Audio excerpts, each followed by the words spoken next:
উৎসব মানে আমাদের পাহাড়ি বাঙালি প্রত্যেকের প্রাণের উৎসব এবং আনন্দের উৎসব। এবং আমরা রাজ্য সরকার প্রতিবারই আমাদের এটা প্রচেষ্টা থাকে যে উৎসবের এই দিনগুলো মানুষের পাশে থেকে কিভাবে মানুষকে আরো খুশি করা যায় এবং আনন্দমুখর করা যায়। তাই আপনারা নিশ্চয়ই জানেন যে গত বছর থেকে আমরা দুর্গা উৎসবের সময় সারা রাজ্যের যত রেশন কার্ড হোল্ডাররা রয়েছেন, APL, priority group, BPL, Antyodaya, প্রত্যেককে বর্তমানে 9,90,000 রেশন কার্ড হোল্ডার রয়েছেন, তাদের প্রত্যেককে আমরা 1 কেজি চিনি, 2 কেজি ময়দা এবং 500 গ্রাম সুজি বিনামূল্যে আমরা প্রদান করব। ত্রিপুরা রাজ্যে কখনো বিগত দিনে কোনো সরকার বিনামূল্যে প্রতি রেশন কার্ড হোল্ডারকে এই জিনিসগুলো প্রদান করার সহযোগিতা বা সাহস দেখাতে পারেনি, যেটা গত বছর থেকে আমরা শুরু করেছি খাদ্য দপ্তরের প্রচেষ্টায়। গত বছর আমাদের ক্যাশ ক্রেডিট থেকে আমরা খরচ করেছিলাম প্রায় 5,56,00,000 টাকা। এবার আমরা প্রায় 7 কোটি টাকা ব্যয় করে খাদ্য দপ্তরের ক্যাশ ক্রেডিট অ্যাকাউন্ট থেকে সারা রাজ্যে প্রতিটা অংশের মানুষকে উৎসবের এই উপহার আমরা প্রদান করব। 1 কেজি চিনি, 2 কেজি ময়দা এবং 500 গ্রাম সুজি।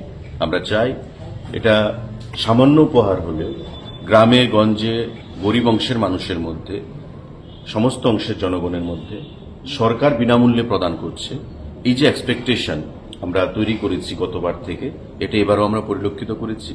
এবং এটা ঘোষণার আগে খাদ্য দপ্তরের অধিকর্তার কাছে বলুন, আমার কাছে বলুন বা বিভিন্ন আধিকারিকদের কাছে বলুন, দপ্তরের সঙ্গে প্রতি রেশন শপ ডিলার যারা জনগণের সঙ্গে প্রতিনিয়ত যোগাযোগ রাখে, রেশন শপ ডিলারদের থেকে আমাদের কাছে একটা আলোচনা বা আমাদের কাছে একটা দাবি যে খুব অবিলম্বে যেন এটা আমরা ঘোষণা করি।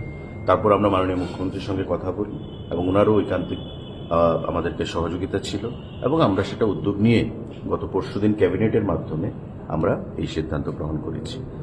1 তারিখ থেকে অক্টোবর মাসের সম্পূর্ণ অক্টোবর মাস রেশন শপ যারা ডিলাররা রয়েছেন তাদের মাধ্যমে রাজ্যের প্রতিটা অংশের জনগণ, APL, BPL, priority group, Antyodaya 9,90,000 মতো রেশন কার্ড হোল্ডার রয়েছে, প্রত্যেকে এই অক্টোবর মাসব্যাপী তাদের স্ব রেশন শপ ডিলার থেকে এই জিনিসগুলো গ্রহণ করতে পারবেন সম্পূর্ণ বিনামূল্যে। আজকে আপনারা এসছেন, আপনাদের মাধ্যমেও আমি এটা আজকেও সংবাদপত্রে এসছে, অফিসিয়ালি দপ্তরের মন্ত্রী হিসাবে সেটা ডিক্লেয়ার করছি যে প্রতিটা অংশের মানুষ, আমিও পাবো, আপনিও পাবেন, মুখ্যমন্ত্রীও পাবে, প্রতিটা অংশের রেশন যাদের রেশন কার্ড রয়েছে প্রত্যেকে এই পুজোর আমাদের খাদ্য দপ্তরের তরফ থেকে যে পূজার সামগ্রী বা উপহার রাজ্যবাসীকে সেটা আপনারা গ্রহণ করবেন। সবাইকে শারদোৎসবের অনেক অনেক শুভেচ্ছা জানাচ্ছি। সুন্দরভাবে নির্ভেজালভাবে শারদোৎসব আপনারা প্রতিপালন করুন। উৎসবের এই দিনগুলো যেন আনন্দ মুখরিত হয়ে ওঠে প্রত্যেকের জীবনে, সেটাই মা দুর্গার চরণে আশীর্বাদ প্রার্থনা জানাই। নমস্কার। 9,90,000 রেশন কার্ড হোল্ডার, 7 কোটি টাকা খাদ্য দপ্তরের ক্যাশ ক্রেডিট অ্যাকাউন্ট থেকে। এটা আমরা ফিনান্স থেকে অর্থ নিইনি, আমাদের নিজস্ব ফান্ড রয়েছে। খাদ্য দপ্তরের ফিনান্স অনুমোদন দিয়েছে, মুখ্যমন্ত্রী অনুমোদন দিয়েছেন ক্যাবিনেটের মাধ্যমে, এবং আমরা ওই ক্যাশ ক্রেডিট অ্যাকাউন্ট থেকে খাদ্য দপ্তরে 7 কোটি টাকা ব্যয় করে সেটা প্রদান করছি। গতবারও প্রায় 5,56,00,000 টাকা ব্যয় করে আমরা সেটা প্রদান করেছি।